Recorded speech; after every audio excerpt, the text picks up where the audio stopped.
the younger fans that we have now, they seem to be way more educated on sexual issues, gender issues, consent, menstrual, yeast, like everything is non-binary, everything. Yeah, everything out right? in the open now, that we were trying to pry open all of those issues, and so now that door is open. And so there's these two things going on where, yes, things are worse if you look at the politics and what they're trying to do, but also how exciting for this younger generation now that they have this ability to just be open. I'm Colin Burrows, and this is the Woodstein Media Podcast, episode 20. This podcast is produced on the lands of the Mississaugas of the Credit First Nation, Anishinaabe, and Odawa peoples. This episode is part 2 of my interview with the Yeastie Girlz, Cammie, Joyce, Jane, and Kate. This episode covers a couple of collaborations they did after the Yeastie Girlz dissolved in the early 90s. They have never formally broken up, but their lives have moved on from the group's Gilman Street roots. I'll let the Yeastie Girlz fill you in on everything they have been up to over the last 30 years. Check out links to find more information about the topics we discuss, and as usual, links to support the musicians played on this episode. This podcast and Woodstein Media are independently produced journalism that you can support through Patreon or by donating through PayPal at Wood-stein.ca. That's WOOD-STEIN.ca. Thanks for your interest and support. If you enjoy this podcast, you can support it by listening to more episodes and liking, sharing, subscribing, or reviewing them. This is very helpful and appreciated. What I felt from, thousands of miles away about what was going on in your scene, and by the time it was hitting me in Southern Ontario, and there was bands like you or Pansy Division, and they were giving a message. You were giving a message that was totally outside of the usual rock and roll message that we were getting, especially, as you've said, the male-dominated rock and roll message. And I mean, it was an interesting thing for me.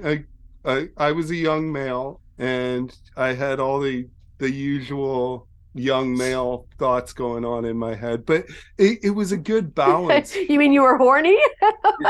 Yeah. I mean, yeah, it's normal.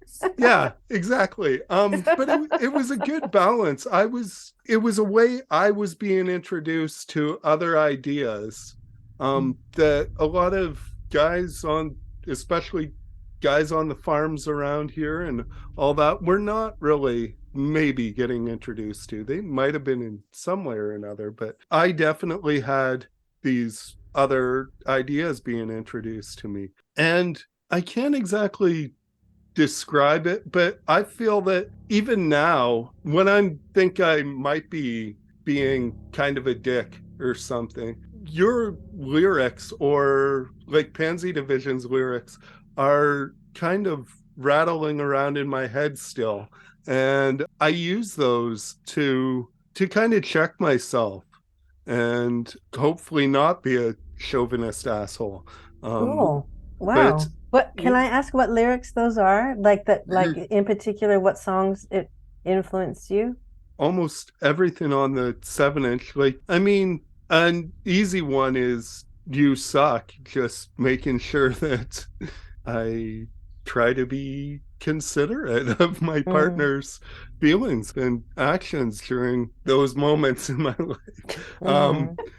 But doing great. You're doing great. You're brave. You're standing at the plate. I'm just thinking I'm going to be editing this later, and putting it into. You don't get to edit that out. No, sorry. It's okay to won't. admit that you have sex. Because I already worded it in a way that my partner probably The won't cell phone. It's the cell phone. Yeah. But all of your lyrics are something that have kind of, buried themselves in my psyche over the years. And I just try to remember things like that I've collected. I mean, your lyrics are in with all these things from all these books I'm always reading too. And it's just different ideas that I think help, I hope, make me a better person. And you've affected me positively that way. Well, I think that is probably one of the biggest compliments, huh, girls? Yeah. I mean, absolutely. That's really cool, and thanks. To have that kind of an impact on you and in your life, and I mean, like I can't even think of like making decisions or actions, and sitting there going, what would Ozzy do? Or what would the Yeastie Girlz say? What would the Yeastie Girlz say? So that's huge. Yeah. Okay. And in with that, I was wondering then, how have those ideas and the ideas in your songs aged with you? Do you still stand behind all of them? Is there any you kind of regret now, or aside from the rubber ducky thing? Probably not. Yeah. I don't even regret that. What are you talking about? I would say I don't have any regrets about what we did, but like if I were writing the songs again, there's a lot that I would do differently, because I'm just a different sort of consciousness and awareness, and also we're in a different time. And other people in the world have a different consciousness and awareness. Like I think there's a lot of stuff I would do differently, but there's nothing where I can say like, oh, that was terrible that we did that. We shouldn't have done that. And I don't have those kind of regrets. I mean, there's stuff like, it's interesting to hear people's perspective now. I've heard some people say like questioning whether the "You Suck" lyrics are like sort of promoting a coercive attitude, like on the part of like women trying to coerce their partners. And I was like, oh, you could read it that way. Like I can see how you could read it that way, right? It's like "you suck" is a command, right? But I mean, obviously it was done tongue in cheek, but it wouldn't be funny if the roles were flipped, and it was like a guy saying "suck my dick," right? Like it was. So I mean, there's definitely like legit things that you question now about our lyrics then, but it came out of a particular time and place, and so I don't have regrets about it, but I think some of it now would need extra explanation or would need changes in the lyrics, or if I were writing it now, I would write stuff differently, personally. I think some of the stuff really stands, like 100%. Yeah. Wouldn't need any changes, but some of it definitely, like I could see. But yeah, no regrets. There's some stuff like Duke Bajan say, like, well, Duke Bajan, Yeah, nobody knows who he is. We're more famous than Duke Bajan. Nobody remembers Duke Bajan. More people know about the Yeastie Girlz. Yeah, but that song actually it's called "Get Your Hands Off My Body," and unfortunately those lyrics, except for the Duke Bajan thing, unfortunately those lyrics are very relevant today because of the abortion laws. And we're singing about abortion laws, which back then we were singing against this law that he was trying to pass about that a minor couldn't get an abortion without consent from their parents. And we were outraged by that. And, if only that was our only complaint nowadays, Right. Yeah. That song needs to be completely redone now. But yeah, too bad we're still fighting that fight. Yeah. Politicians say, I gotta do it my way. Pass abortion law that says you gotta tell your ma. Well, I'm living in the past. I gotta stick up my ass. So if you're a minor, you better lock up your vagina. Yeah, what are you gonna say to the government? What are you gonna say to their laws? You say no! No! Say no! No! Say, get your hands off my body. Get 'em off. Get your hands off my body. Off my body. Get your hands off my body. Get 'em off. Get your hands off my body. Well, the doctors say, first you gotta pay. Then I'll tell you what's wrong. This won't take long. Let me look at your rear. We have a problem here. You're a woman, you see. You gotta sit down to pee. Yeah, what are you gonna say to the doctor? What are you gonna say to that creep? You say, we're the Yeastie Girlz and we've had it up to here with how you try to keep us ignorant to further your career. It seems that you have what's commonly known as a yeast infection. No, duh! Here's something that will make it go away. Bullshit! That'll be $70, please. Fuck you! We're learning how to give ourselves gynae exams so we can take our health care right out of your hands. We're saying no! No! No! No! Get your hands off my body. Get 'em off. Get your hands off my body. Off my body. Get your hands off my body. Get 'em off. Get your hands off my body. Well, the magazines say, you got a game to play. Here's our advice on how to flirt. Wear a bra to keep your boobies pert. You gotta slenderize your thighs so the guys will get a rise. Put deodorant in your cunt. It's all part of the big manhunt. What are you gonna say to their bullshit? What are you gonna say to their lies? You say, we're the Yeastie Girlz and we really don't care about the shit you wanna sell us to put in our hair. You got gray hair? So what? You got festering zits? Who cares? You got hairy tits? Big deal! If you think you're looking really shitty, you're probably too worried about being pretty. Say no! No! Say no! No! Get your hands off my body. Get 'em off. Get your hands off my body. Get 'em off. Get your hands off my body. Get off my body. Get your hands off my body. Well, some guys say, oh, I gotta go all the way. So open up your door, cause I wanna score. Oh, maybe suck on my rod, cause I'm a big sex god. I wanna tell all my friends. I stuck it in both ends. What are you gonna say to the stud man? What are you gonna say to that boy? You say, we're the Yeastie Girlz and we really don't care about the size of that thing in your underwear. You got a big dick? So what? You got a long dong? Who cares? You're packing a niner? Big deal! If your dick is really such a hit, why don't you go fuck yourself with it? Say no! No! Say no! No! Get your hands off my body. Get 'em off. Get your hands off my body. Get 'em off. Get your hands off my body. Off my body. Get your hands off my body. Get 'em off! Recorded live in San Francisco at Commotion International in 1988, that was Get Your Hands Off. It appeared on the compilation LP, Commotion International Volume 1. Performing in this recording are Jane, Kate, and Cammie.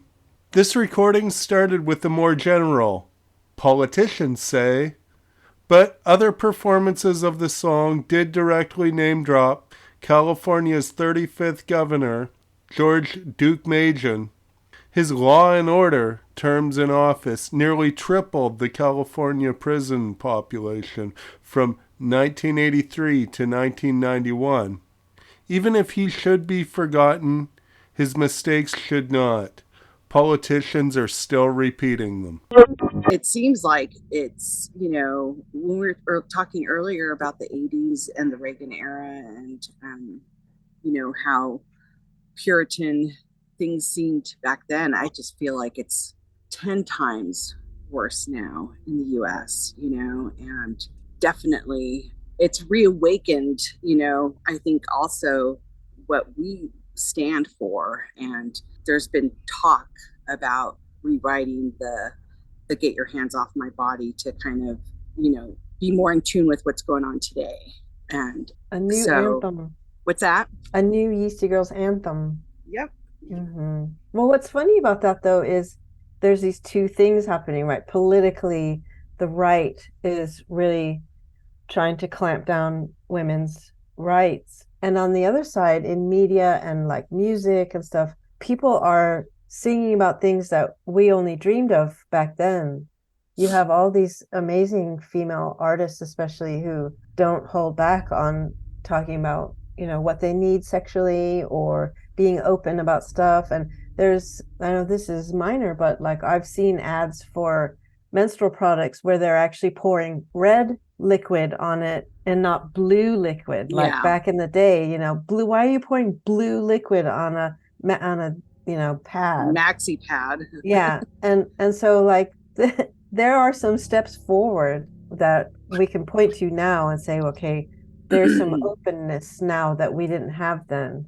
And that's amazing. And like the younger generations, the younger fans that we have now, they seem to be way more educated on sexual issues, gender issues, consent, menstrual, yeast, like everything is non-binary, everything. Yeah, everything out Right? in the open now that we were trying to pry open all of those issues, and so now that door is open. And so there's these two things going on where, yes, things are worse if you look at the politics and what they're trying to do, but also how exciting for this younger generation now that they have this ability to just be open and not afraid. Yeah, there's like a whole website that teaches women how to masturbate. Mm-hmm. Like it's a whole thing, right? I'm like, that didn't exist. No You way. I mean, we didn't have websites really, but like that, just the concept of it was so alien. Female masturbation was not talked about. I think Kate, that was Kate's song. I think it's one of our best songs, Fuck Yourself.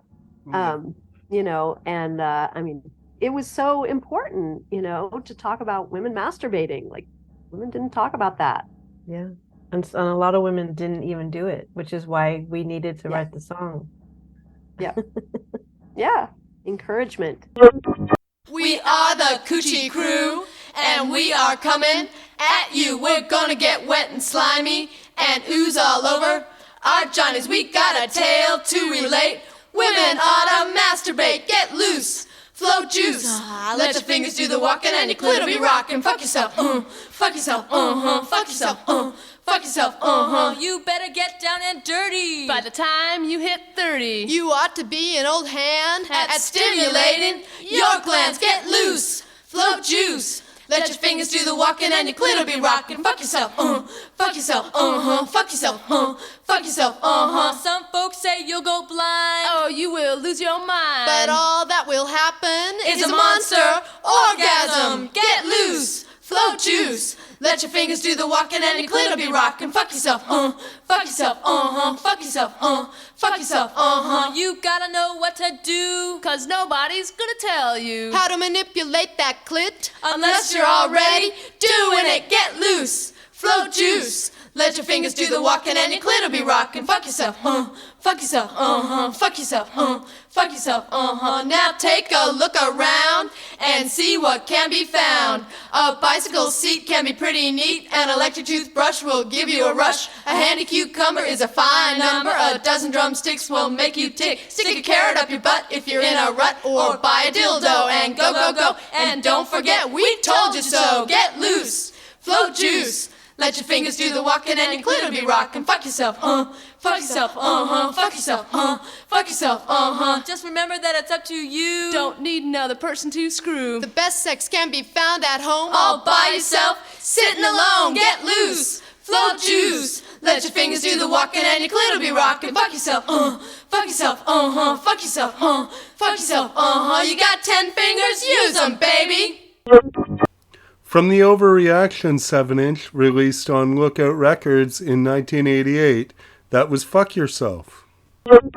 I think in some ways, some of the stuff was very obvious to us. It was like, well, of course, or we didn't, I don't know if it was our age or the place or the time or sort of the bubble of the Bay Area, but I think we had a certain fearlessness. Definitely. That was, I don't know, maybe it was our personalities as well, but there was just an extraordinary mix. I definitely think it was our personalities and the combination of our personalities. Mm-hmm. I think all of us are fearless as individuals, and together we're like extra fearless. Yeah. And we had the vagina costume. And we weren't scared to use it. That's right. Now, there was one time where Jane went, I think it was Jane went to like a clinic, a women's clinic. Free clinic. Berkeley free clinic. And they gave her these plastic speculums that gynecologists use to, when you're having a gynae exam. And what we wanted to do was hand them out at our show to encourage the women at the show to look inside their own vaginas, to look at their cervix, like how many people have seen their own cervixes, and it's just this sort of like mysterious stuff down there. And so I think we did a demo on stage of how to use it. We did. We had a giant life-size doll. I don't remember where the doll came from. Yeah. It's a giant life-size doll. We called her Vagina May. I think this is a demo tape too, but like because you can't see it, you can only hear it. So it's kind of mysterious what's going on. Mm-hmm. But we put her on stage, and then because when they I had asked them for the speculum to distribute at the show, and they said only if you teach people how to use it, because we don't want people like hurting themselves using it wrong. So that was why we had to do the demo on stage. And so like Cammie does this sort of like running like thing, or maybe, I don't know, we all together were doing this thing, and it's like, and then you turn it and you like pull the thing, and Cammie's like, and just like, and then, and the doll, we actually like stuck it inside the doll, and like, and there was like the stuffing was coming out, so we pretended like that was yeast, and we're like, oh look, yeast coming out. This is my memory of it. It's a very visual memory. But yeah, and then we handed speculums out to people. I think we only had about 10 of them, but it was what we had. We're gonna demonstrate. So don't hurt yourself. Vagina May. Okay, no. First of all, see there's like 3 different holes, and you got to get it in the right one. Okay. That's really important. That is important. Pay close attention. And this isn't really what the ones at the doctor's office look like, but yeah, they're metal. Well, they usually try and soak them in warm water first, but unless they're sadistic. Okay, you got a yeast infection, see? It's like all falling out. It's really gross, man. It's like really disgusting. You're really uncomfortable. You're sitting on your heel. Okay? And it's just real bad. But you got your own speculum. So you decide, well, God, I'll just look inside my own vagina and check out all that yeast close up. So yeah, it starts out like this, okay? Now you have to put it in. You gotta lie down and like put your knees up like that. Okay? It's okay, and then you stick it in sideways like this, right in there. Okay? Ow. It hurts. No wait, this isn't the part that hurts yet. And then you turn it like that. Ouch. Okay? And then you push this thing up like that. Okay, and then you push this up like this. It's not saying anything. Okay, so that's how you do it. And then if you want to look inside, you just hold the mirror there and you look inside. And you can look. It goes. You can see really far. And since these ones are plastic, you can see like through the plastic. You can see like all the walls. You see all this yeast. And it's all like really gross. It's like coming out of the speculum and stuff. Can everyone see this? So anyway, that's how you use these things. Now, who wants a speculum? That clip is taken from the track Inspectin' Vagina May from their demo cassette. It was recorded at Gilman Street in November 1987.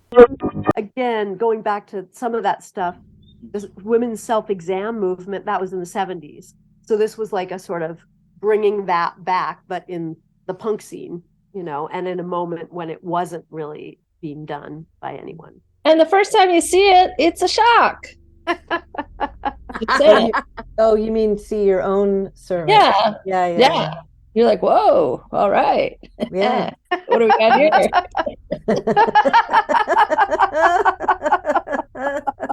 Oh my What God. do we do with this? You all right, Colin? Yeah, I'm good. Another day in the life of the Yeasties. Yeah, I think, as reactionary as we were, there was, or whatever it is we were, there was a lot of joy, there was a lot of fun, and Oh yeah.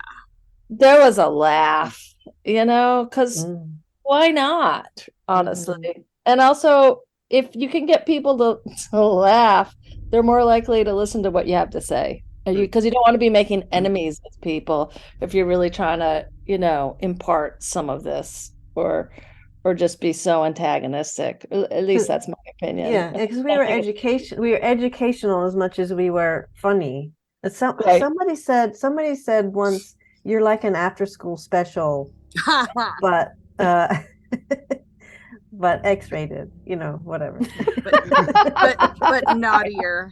Which Yeah, again naughty. is a product of its time, it's a different, it was pre-internet, pre-phones, so you've got to put it in context, politically, socially, everything. So a lot of people who I talk to who do know who you are know you from the Consolidated You Suck. How did that happen? I'm just curious for those people. That was after the Yeastie Girlz basically sort of disbanded. We sort of dissolved and went into our different lives. But Kate and I were still in San Francisco. I think they approached Kate, or I can't remember how they found us, but they were doing a new record and asked if we wanted to collaborate on a song, and gave us a cassette tape with a bunch of beats on it saying, what do you think? And at the time, Joyce, I can't remember now, Joyce, where you were, but you were either in LA or Amsterdam. And Jane, were you in New York at the time, or? I was in New York, yeah, and I remember that I think they just opened, my memory, because there was some communication back and forth, was that they had left it up to you to decide which song to collaborate on. Right. They didn't choose the song. And so that's like, I was like, well, I haven't been part of this band for a few years now, so I shouldn't really even give an opinion, right? But like in retrospect, I was like, I wish we'd done Fuck Yourself, because I feel like that message was even stronger, and more, I don't know. But so that's my only regret, is that I didn't say, you know what, I think Fuck Yourself would have been an even better song to do for that. But yeah, so they let you choose, and then you chose, I don't know, do you remember why you chose You Suck? I think You Suck and Put a Lid on It, I think were both kind of written at the same time, as I recall, and they were kind of newish songs, and I think we were pretty excited about them. Again, memory, but maybe also it had a good rhythm. Yeah. Because not all of our rhythms were necessarily applicable to a beat. Drum machine. I don't remember how we came up with that, but things are still sort of gray, the memories of those things. But we did, and we ended up asking our friend Wendy O'Maddock, who was a spoken word performer and poet, and just an amazing woman, really incredible woman.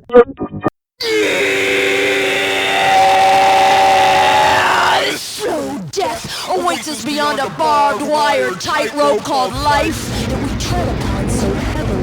The pressure is killing us. The stress on the earth is suffocating our spirits, causing misery to the heart. Illness and disease are certain to follow. We are old now, before we were even born. My womb is filled with cement and I am still hungry. My heart pounds wearily with the blood of lead and mercury, but I am not strong. My hands are sharp and jagged as daggers, no good for touching or holding or helping. This is the mutation of tomorrow's pollutants, and we no longer cry for the disasters that we've created, that we sustain, perpetuate, pretend. There is no judgment day, only a reckoning that can no longer be ignored. We lay to waste our bodies, we lay to waste our minds.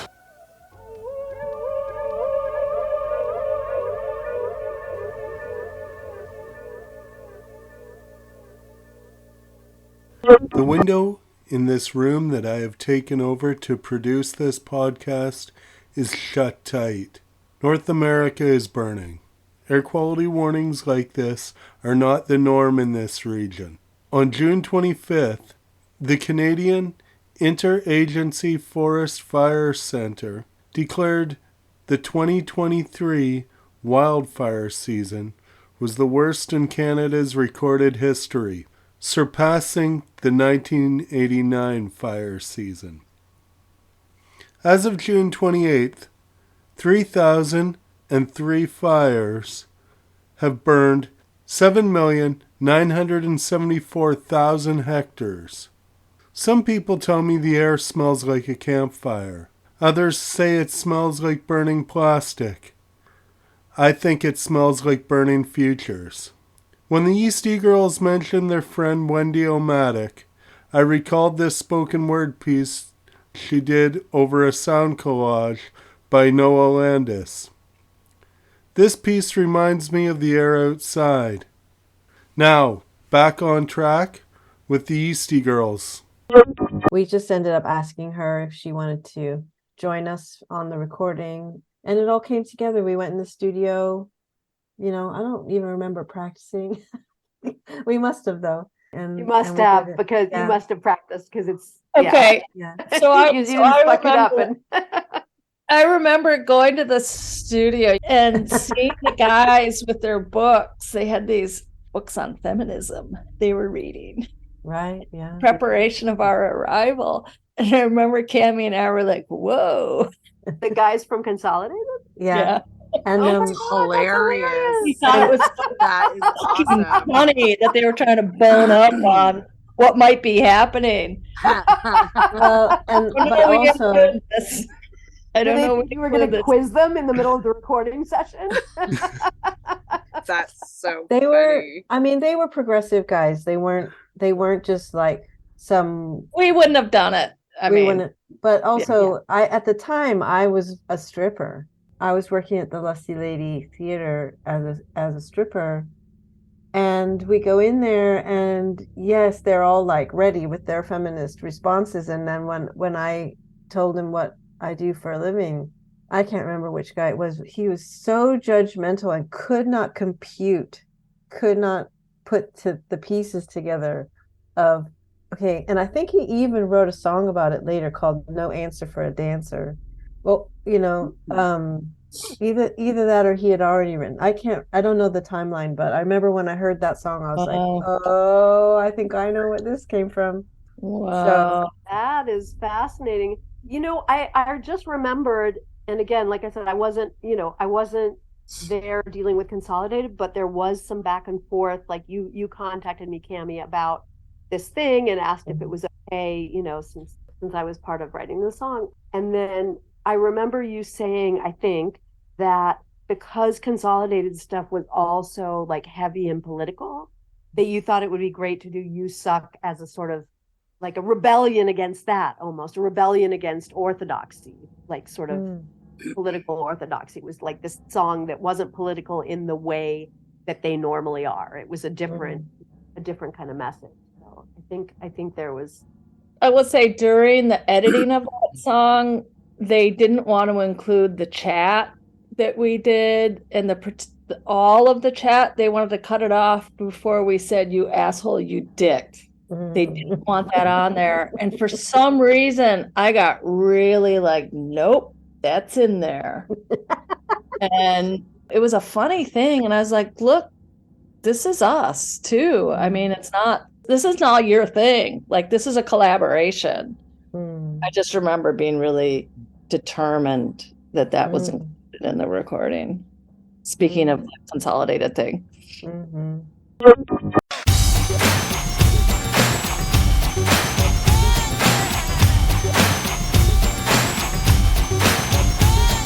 I know you're really proud because you think you will, huh? But I think it's time to learn how to use your tongue. Yeah. You say you want things to be even and you want things to be fair, but you're afraid to get your teeth cut in my pubic hair. If you're lying there expecting me to suck your dick, you're gonna have to give me more than just a token lick. Well, you may not like it, but you better learn how. 'Cause it's your turn now. Now you suck. Suck it hard. Go down, baby. You suck. Lick it hard and move your tongue around. If you're worried about babies, you can lower your risk. They're giving me that special kind of lingus kiss. It's on your face that I'm gonna sit. You can wiggle, you can jiggle your tongue on my clip. Don't worry about making me have an orgasm. Just take your time and do it with enthusiasm. I can tell it's making you scared just thinking of it, but you better to love it. Now you suck. Suck it hard. Go down, baby. You suck. Lick it hard and move your tongue around. Now you suck. Suck it hard. Go down, baby. You suck. Lick it hard and move your tongue around. When you hear safe sex, sneak it under your breath. We gotta take cover, we're flirting with death. AIDS is our problem, we've gotta talk. Break out your dental dam and your latex sock. I'm your latex leather wrap like a gift. Got my microwave plastic wrap heating up my clit. Woo! Dinner's on, get busy with my booty. Got a couple of flavors, sweet, licorice, and fruity. I know you said luscious pussy with a cover. I'm aching too, we can't taste each other. There's no slacking on with an unprotected stroke. That's right. This ain't no joke. Sisters! Sisters, you got the power. Use it! You brought a condom, right? Huh? I'm unprotected. Hey, ain't you on the pill? Oh, that was great and everything, but I think it's your turn to go down on me. Oh, I'm tired. I mean, you're tired. Come on. Come on, baby. Oh, come on, no, baby. that's Come on, awful. baby. Oh, that tastes you terrible. asshole. You That's just- shit. I know you think it's real drag to suck my cock when I'm on the rag. Quit making up stories and give me a break. 'Cause I really don't believe that you got a headache. You tell me it's gross to suck my yeast infection. How do you think I feel when I gag on your erection? You're wasting your tongue with lame excuses and lies. Get your face between my thighs. Now you suck. Suck it hard. Go down, baby. You suck. Lick it hard and move your tongue around. Now you suck. Suck it hard. Go down, baby. You suck. Lick it hard and move your tongue around. Now you suck. On that one, the Yeastie Girlz collaborated with Consolidated. It ended up being a dance club hit and brought the song to a new audience. Check the description for a link to find out where you can buy it or stream it. You already said that was kind of post Yeastie Girlz, like you had already essentially broken up. And Well, actually, just to say, and this is an aside, but it's an interesting thing because we did this thing for a while.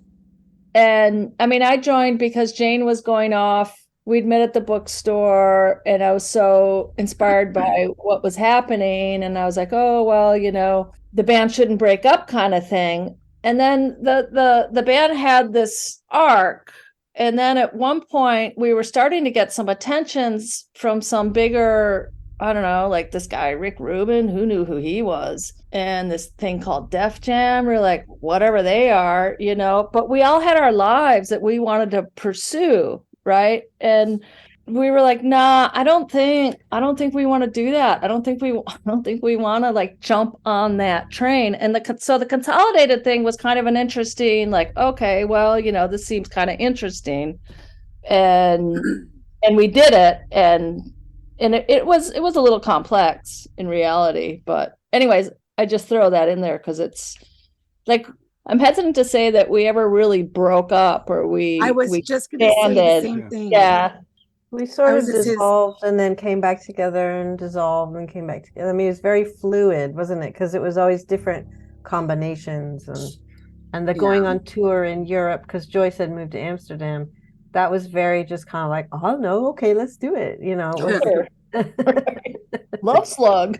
Why not? It was very much, I mean, and I sort of dropped out of things pretty early on, but it was very much not like we are a band. And like, I mean, there wasn't like regular practices the way when you're in a band, you're like practicing regularly or whatever. There weren't like band meetings and, like it wasn't it didn't have the structure necessarily. And so I think that allowed it to have that flexibility. It's like whoever is a Yeastie Girl in this moment can go out and be a Yeastie Girl. And, Yeah.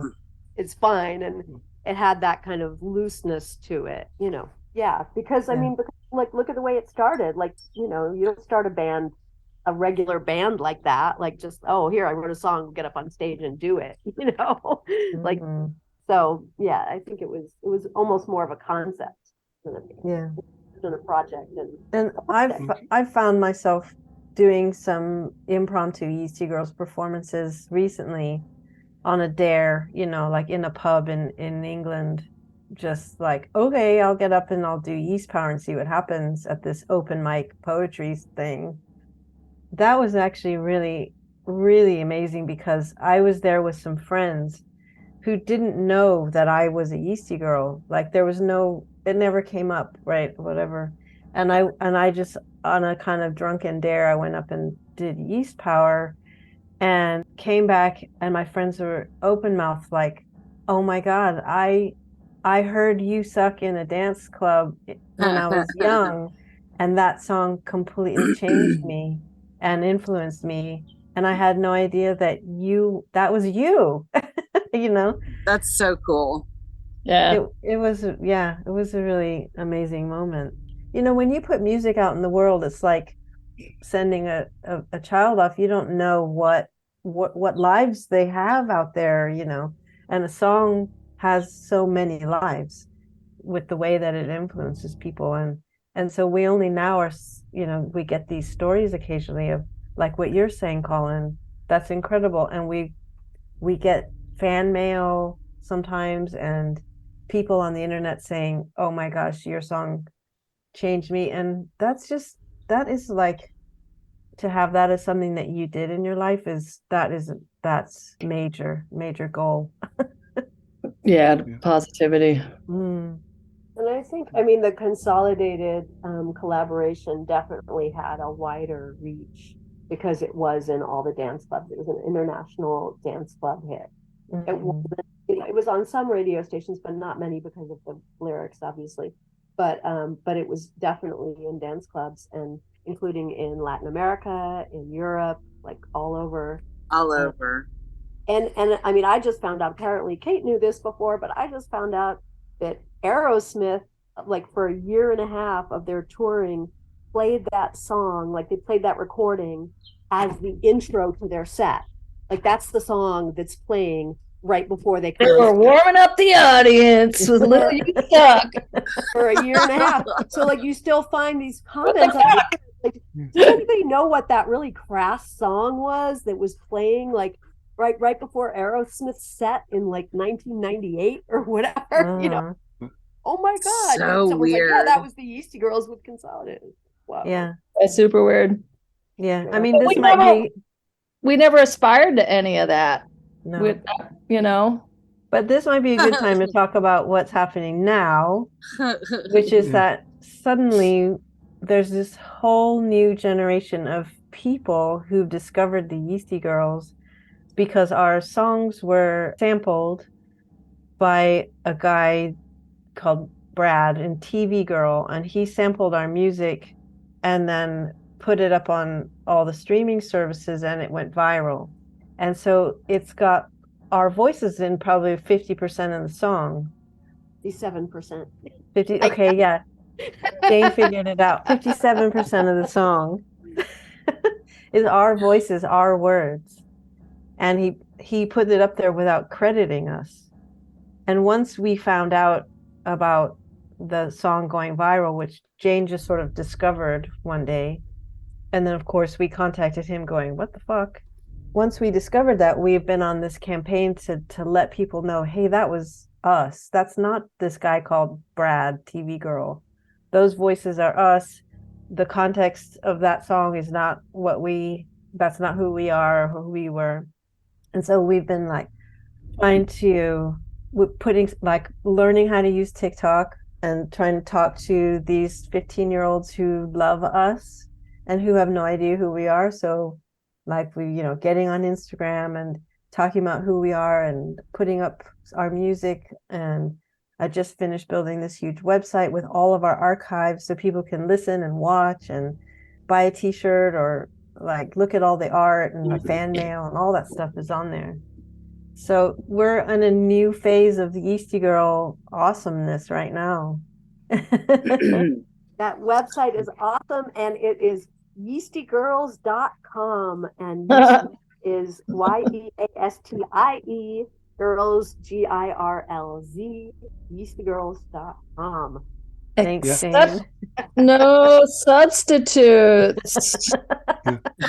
Yeah, it is an awesome website. I've been spending a lot of time there since you put it. Just went live recently. Like, didn't Brad ask? He was asking and promised to get back to you, but he never did. What happened is he did actually credit us on the song. So he said used on the Bandcamp. This was how I found it through Who Sampled, that website Who Sampled, which tells you where things have been sampled. So I was just doing a random Google search on Yeastie Girlz, and that came up, and I was like, oh. And then I found the song, and then I saw on his Bandcamp that he said used with permission of the girls. And then I think I first found it before it went really viral, but then when it went viral and I realized like that it was a big deal, and then I asked him, I'm like, what do you mean you had permission? Like, you didn't talk to me. I don't know what you're talking about. So he sent us these screenshots of a communication that he had with Cammie back in 2014. But the screenshots he sent us of the conversation was him asking for permission to sample one song. He ended up sampling 4 songs, and he said it'll be a free download on our website and we're not going to make any money. So that was the condition under which Cammie had given him this permission, was also not to be used in a, go ahead, misogynistic, right? I was just going to add that. Thank you. And that Cammie was like, as long as it's not misogynistic. But in terms of like the legal rights, the fact that he sampled 4 songs when he only asked to sample 1, and the fact that he said that it wasn't going to make any money, and then he didn't come back to us when it went viral and say, you know what, I said it wasn't going to make any money. It's turned out that it's making money. Let's renegotiate. He did not come back to us. And when we went to him, then he was like, oh yeah, I know I should give your girls some money, what about $4,000? And we hadn't even asked for money at that point. And he's just like pulling $4,000 out. And we're like, what's going on? I don't know. This is weird. And like, we don't know anything about TikTok, or, we're like in our 50s and 60s or whatever. We're just like, what? And thankfully Kate's 16-year-old daughter was a fan of the band, and your friend actually. And they were like, hey mom, there's this song, I think that's you guys on that. And pay attention, because I think it's actually kind of a big deal. Yeah. So then when he offered us the $4,000, Kate went and talked to her daughter and the friend, and they were like, no, 4,000 is not it. No. Like, pay attention. Yeah. So then we got a hold of a lawyer through somebody I knew from high school, and ended up negotiating owning 50% of the song, of his song, that uses 57% of us. Past, present, future, including control. So he can't license the song for anything without our permission. So it's kind of a whole new generation of the Yeastie Girlz, actually, also of, again, educating yourself, standing up for yourself, participating in media that you have to educate yourself about. Yeah, it was a steep learning curve. And I have to say, like, I think for us, it was really about, like, we never set out to make money off the Yeastie Girlz. That was just never something that didn't even occur to us, right? And who's that guy? Right. And then it was more about, like, this dude is making money off us, right? Somebody else is profiting off us and, like, cutting us out of it, and like that, and the fact that he's a dude, and like we're not really into the vibe of his music. It's like got a weird like It's outright We're gonna misogyny. do less than more on this. It's not the Yeastie Girlz vibe. It's not like something that we would be like, oh my God, Yeah. that's cool. Right. We're not into it. And yeah. And so like it's A surprise. but we needed to fight back, we needed to be like, no, you don't get to. And there was definitely a vibe of like, oh, they're just like these girls, from the 80s who don't know anything. And like, they're never going to care if I just go ahead and do this thing. And obviously I don't know that's what was really going on in his head, but like, that's how it felt to us. We're getting taken advantage of, and we are not to be messed with. These girls are not to be messed with. We're not going to sit and be like, oh yeah, oops, wow, that's not us. But on the flip side, we have, because of all of this, obviously rekindled this whole thing here, which has been absolutely amazing. And also getting to reach a larger audience because of it, and have this new generation of, Yeastie Girl fans now, and having them reach out and, do their TikTok videos, quoting our lyrics. It's pretty funny, it's kind of cool. So in that respect, even though it kind of derived from this not so cool situation, it did turn out to be a really positive thing that ended up happening. So. Yeah, because now we're all in contact with each other all the time. Yeah. We have these girls chat, and we're like, "Hey, you guys, check this out!" And we had a reunion where we got together and hung out, and just like we've had 2 reunions. Yeah, true. Yeah, because we all live in different parts of the country, so it's pretty amazing to hang out. Yep. We all love each other, and we've always loved each other, but like we didn't have constant contact like we do now, and it's such it's a gift. It is. And how 35 years later, these friendships have stood the test of time. Definitely. I think we've all just really appreciated being able to rekindle this and talk about possibly doing new stuff. So I was in San Francisco a month ago, and Kate and I sat down with some old lyrics of a song that never really came to anything, and we started trying to rewrite it to be relevant for today. Luckily, I didn't give her the COVID that I had and didn't know I had. Well, I came down with it, and we couldn't finish the song. What we discovered is you don't have to have an old rhyming dictionary anymore. You can just use your phone. What rhymes with rectum? Oh, yeah. Thank you, Google. What rhymes with uterus? Yeah, rhyming uterus was Anyway, so and that stuff's happening, and we're making t-shirts, and there's a movie coming out, and there's the female punk protagonist is wearing a Yeastie Girlz t-shirt in the film, and it's not our movie. It's not our film. A movie that is being made in which a character wears a Yeastie. Yeah, and she beats up Nazi punks, which is I don't think we're allowed to say that. Oh. Well, we didn't say the name of the film. So. No, we didn't say the name of the film. Go out and see all films until you find the one where or even better, follow us on Instagram, and when it comes out, we will talk about it. Good idea. Okay, so since dissolving the band one of the times, you've done a lot of stuff outside of the Yeastie Girlz, each of you. Do you want to talk about the other things that you've been doing with your lives? Is there anything you want to plug? Sure. Maybe a book or or a bunch of books. Or a bunch of books. Yeah. There you go. Kate Well, I'm a bookseller in San Francisco for the last 40 years. 40 years. Almost 40 years. The last standing bookshop is Dog Eared Books on Valencia Street. We just turned 30. Woohoo! And I'm a painter. Yeah, great. Yeah, that's a lot of my story. Mm. Animal rights activist.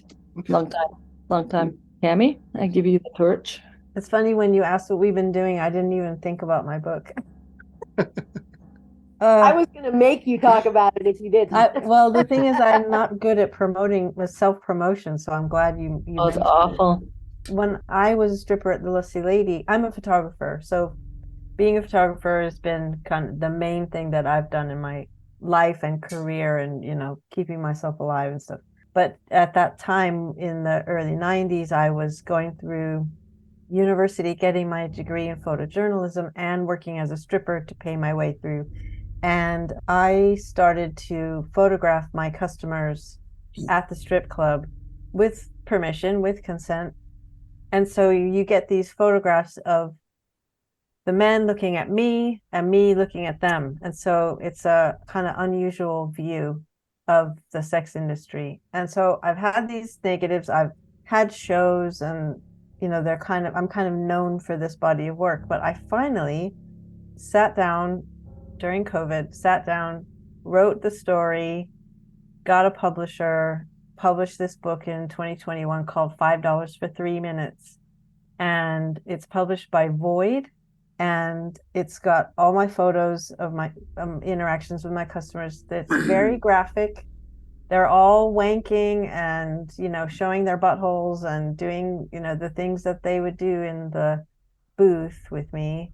And my writing is, it's very much a piece of being part of being a yeasty girl. Like I've never stopped being honest and open about stuff, like whether it be having a yeast infection or being a stripper or, all of the experiences that came with that. And so, yeah, the book is out. I'm having shows. I've got one coming up in Paris in November. I've got one coming up in Italy in March, and I've got another one in Portland, Oregon in July next year. So yeah, that's what I've been doing. And I raised a child. That was another, small thing. And what do you have around your neck, Cammie? Oh shit, yeah. See, I'm so bad. I make jewelry. I make jewelry, and you can find that at unmuteddesigns.com. Thank you, Kate, for that. Okay. Beautiful jewelry. Beautiful. Thank you. James. Jane, what have you been doing? I don't really have anything to promote. But you've been doing a lot in the past 35 years, I'd say. But we don't have 8 hours to listen to me talk a memoir here. So yeah, I mean, right now I teach as an adjunct at Queens College, City University of New York. I teach labor studies, and I am really active in the union and active in a rank and file group within the union. What else? Oh, and I play in a band. So I've actually been I played in a band even before the Yeastie Girlz started. So I was playing bass, and then I played drums in a couple of bands as well. But I'm playing bass since 2008. I've been playing bass in a band called Wasipungo, which is a Latino immigrant hardcore band based here in New York. And that band's been around since 1990 or 1989. But like I said, I've been playing bass with them since 2008. And yeah, we just had a little mini tour in Mexico. But yeah, I think that's about it for me.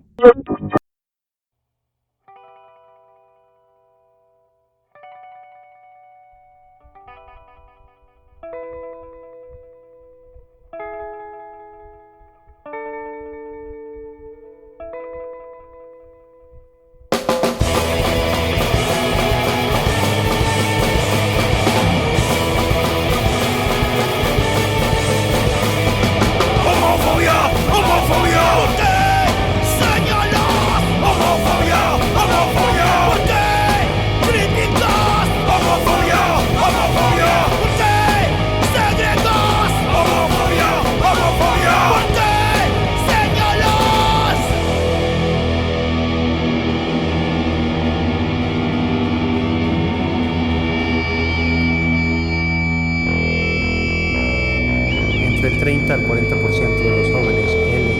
LGBTQ tratan de suicidarse.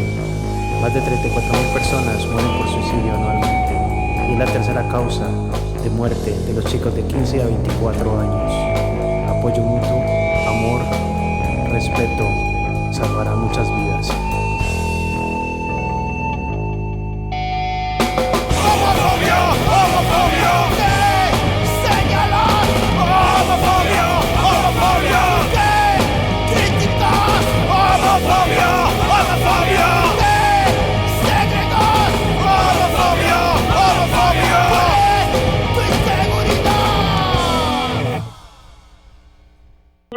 An appropriate song to add into the podcast as the clock just rolled over into the wee hours of July 1st, freeing Fairweather allies to fold up their pride flags so they can store them until they have to show support next June. The song was Homophobia by Wasipongo. It's a hardcore anthem of support for the 2S LGBTQIA community. I mean, I co-authored a book on immigration back in 2017. Don't forget the book. Yeah. No, wait, the But books. it's like back in 2017. 2017 feels like a long time ago now. Yeah. What's the name of that book? It's called The Politics of Immigration, Questions and Answers. Okay. It's basically like promotes open borders. Joyce? I have absolutely nothing to plug except for my butthole. No, just kidding. Why you laugh?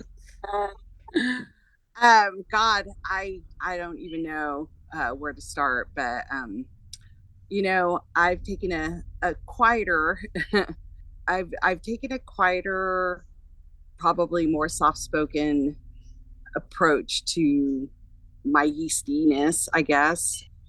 Everything that I do is more towards taking care of my immediate surroundings. So right now I'm taking care of my very aging mother who's having some health issues, and just kind of keeping a low profile, being at home, working my job as a salesperson, and staying home with my family. So that's very important. it's very important to me and to them. So it's very boring, but I've got my outlet with the Yeastie Girlz here, so I get to get a little crazy with them sometimes. Okay. You said there might be some new activity happening, maybe new songs, maybe not, but maybe. No, you never know. No promises, but yeah, there's, I don't know, Kate and I were feeling pretty good about this song that we were putting together, so you never know. There's a lot to be said for working in person, and the fact that we're in not four corners of the world, but 4 different cities. And writing the stuff. reunions we've had have been very brief. So they haven't been like, oh, we're all in the same city for a week and we can get together a few times and talk about this. So we're also, we're not on a timeline necessarily. Like there's no time pressure. So we're not like, oh my God, we got to like get something out now. It's like we can kind of let things happen in a more natural flow and just kind of see what happens without pressuring ourselves. Yeah, let it roll out organically. Exactly. Yeah. Instead of being like, like we talked about like, oh, do we want to do a reunion show? And then we're like, oh, let's think about that before we jump into it. Like we want to take things kind of slowly and thoughtfully in, and organically, like Joyce. So you haven't been thinking, oh, we'd like to do a reunion tour of Ontario, Canada? Is that an invitation? I'm looking at the wallpaper again. I'm trying to see what the situation is. We just got one fan letter from someone in Ontario. Maybe that's a good place to start our next tour. We got the one fan, and we've got you following us. It's a very sweet fan letter too. It was very. But Kate, don't say the name of who it is, because I think that's. I love the decorated envelope. I just want to say, because there are like these stickers on it that are really nice. We used to get lots of fan mail, because people would buy our demo tape and they would send us money in the mail, and they would write us letters and draw pictures and send us weird things, and we'd send them weird things back. And Kate decided that it's time to revamp that idea, and she got a PO box, and we like, here we are, these 50 something 60 something year old women getting on TikTok talking to 15-year-olds going, send us snail mail. Like asking people to write us actual letters on actual paper. And man, we were so excited when we got our first one the other day, and it was this person from Ontario. So woohoo, okay. Ontario representing. Yeah. Yeah. Maybe you're gonna have to. Yeah. I'm hoping that we can do something like, so this is the thing, is like, we're open to different ideas, right? So I was like, well, maybe we can do like a TikTok video where we're reading this letter, because this letter is so cool, and we can like, use these letters as a way to reach out to other people. So I don't know. We're coming up with ideas. We're not necessarily going to pursue all our ideas, but we can share ideas with each other. And yeah. There's been some great ideas. I want to say the idea of potential collaborations.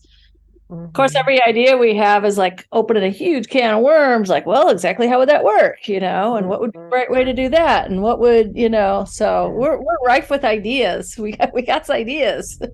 It's kind of like they say, you sit in a big chair and you wait for the big idea. Well, wait, we got we've got lots of ideas. Yeah.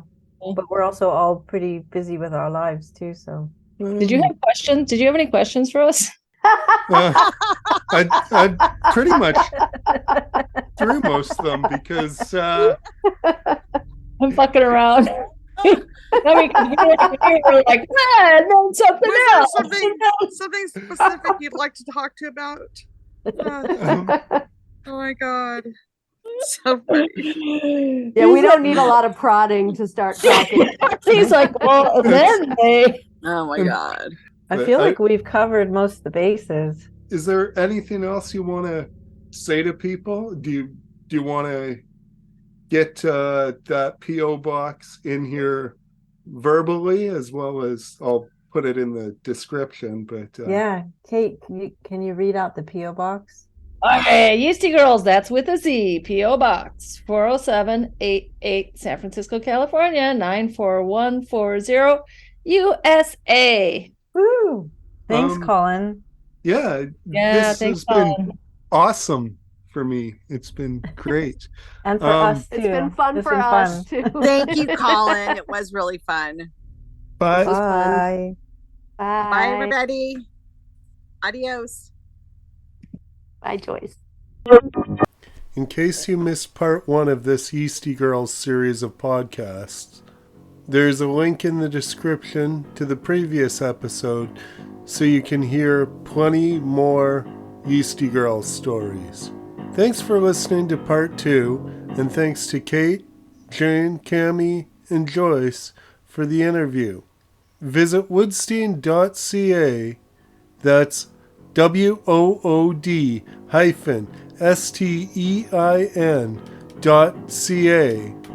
You can support this podcast by becoming a patron at patreon.com/Colin Burrows. Like, share, comment, follow, and support Woodstein Media and this podcast, and have a wonderful day.